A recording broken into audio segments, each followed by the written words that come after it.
எப்பா நீயே சின்ன பையன், இது பெரிய போர்க்களம்பா. அங்க பவர்ஃபுல்லான நிறைய எதிரிகள்லாம் இருப்பாங்கப்பா. களத்துல அவங்களை சந்திக்கிறதெல்லாம் சாதாரணமான விஷயம் இல்லப்பா.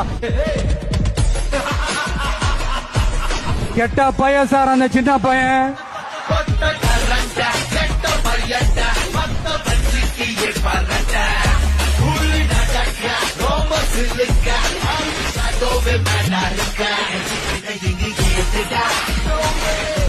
எப்பா நீயே சின்ன பையன், இது பெரிய போர்க்களம்பா. அங்க பவர்ஃபுல்லான நிறைய எதிரிகள்லாம் இருப்பாங்கப்பா.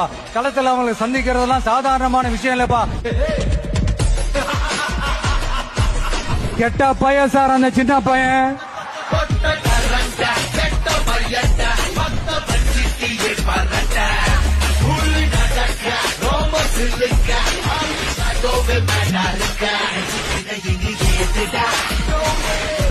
எப்பா நீயே சின்ன பையன், இது பெரிய போர்க்களம்பா. அங்க